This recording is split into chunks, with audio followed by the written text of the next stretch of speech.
So this area is done. We're working up on our top area up the back there at the moment.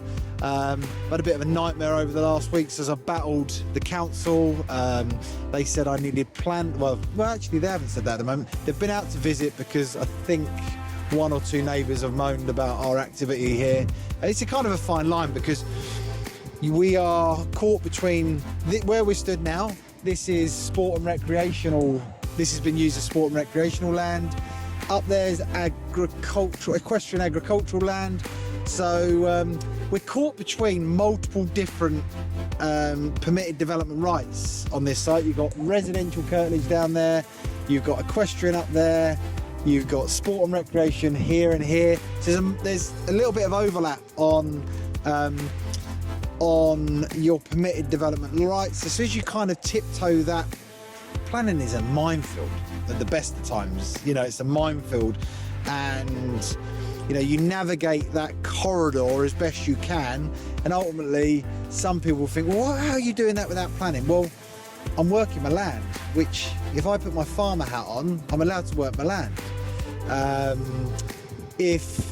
But then it constitutes and could be seen as engineering works. It's all, you know, ultimately we've now got a number of applications live. We're gonna have to have more applications going live for up there.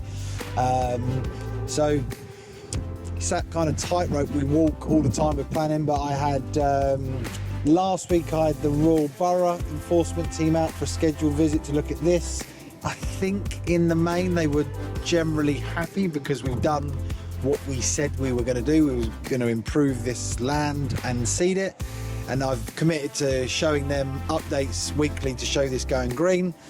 Over that side of the site is Bracknell. It's the first they visited this week. It's the first time Bracknell have been on site because to be fair, we've only done a sliver of work in the Bracknell boundary.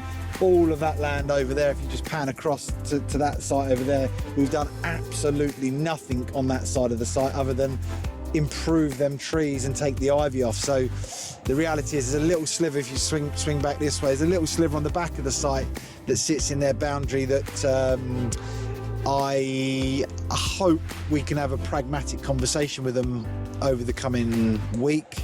And we are putting a planning application in for all of that land and for the residential curtilage in the coming week. So, you know, it's been busy with dealing with both sets of councils, but ultimately, I think at this point they are as happy as councils' enforcement teams can be.